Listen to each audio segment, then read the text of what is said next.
Along with outstations and communities, town camps are also one of the types of areas prescribed under the Northern Territory Emergency Response.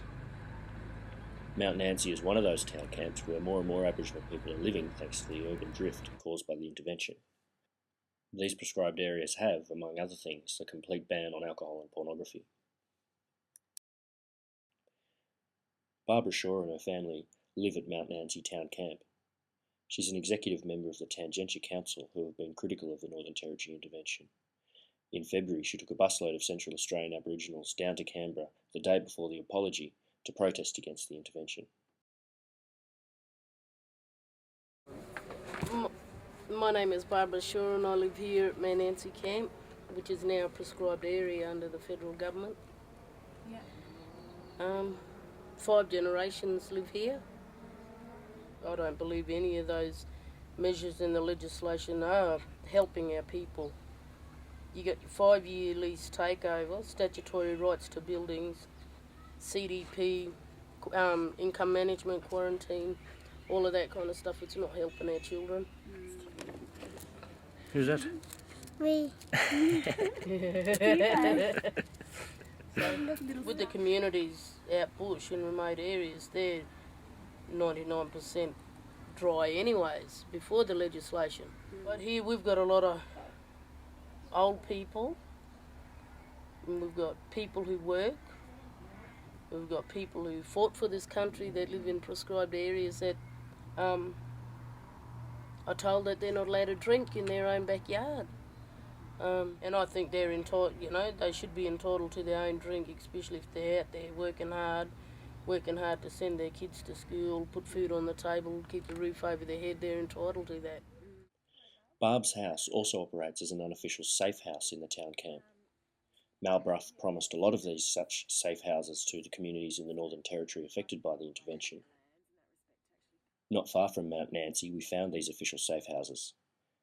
Demountables stored in this industrial lot, not out in the communities where they're supposed to be and where they're needed, leaving it up to people like Barb to fill the gap out of the goodness of their own heart and out of their own pocket.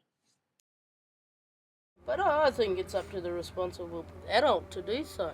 Yeah. And that's what I am, a responsible adult who don't drink and don't gamble. And just go out of my way to help children and try and protect them whatever way I can. With also the guidance of their mothers and fathers, their parents.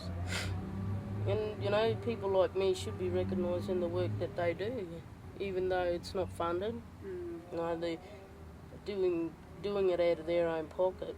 But what makes it hard for people like me and the rest of the people that are responsible is they're doing it out of their own pocket and not getting recognised for it, So how have you found being an unofficial safe house? Have you found that's changed since the intervention's been rolled out here?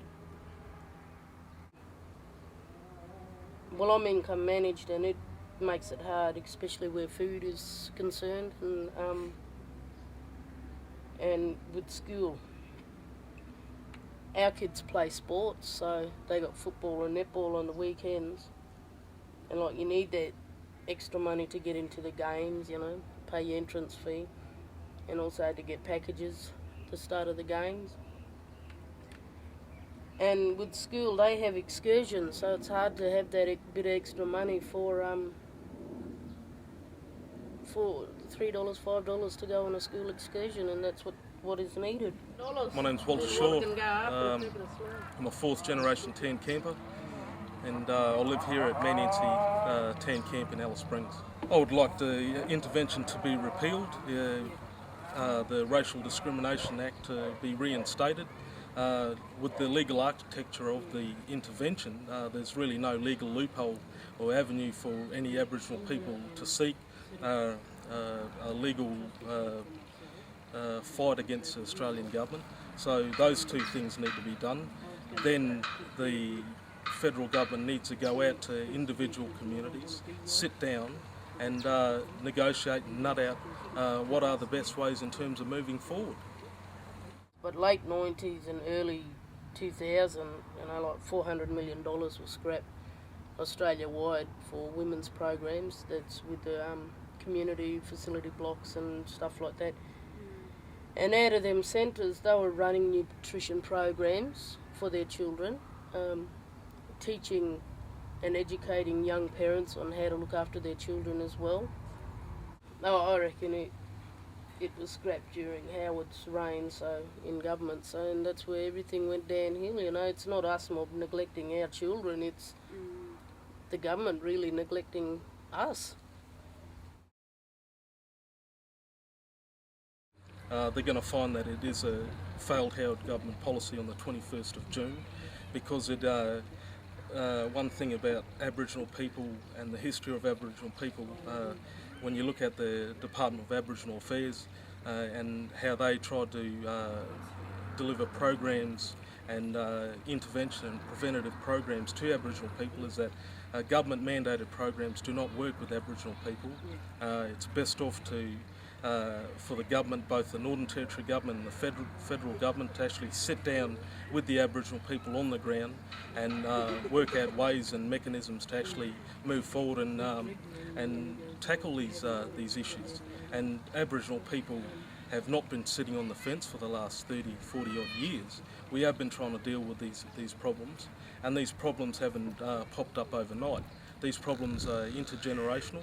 The social attitudinal changes that are occurring not only in the Aboriginal community but in wide Australia. Well, probably I won't stop. I know that I won't stop fighting, because I'm going to fight for our human rights anyway. And basically, the intervention takes away all our rights. I know. And I think if I can encourage a lot of other younger people to get up and take the fight with me, then, you know, that'll be helpful. We congratulated the government on their apology to the stolen generation, but then they'll have to do another sorry for the intervention as well.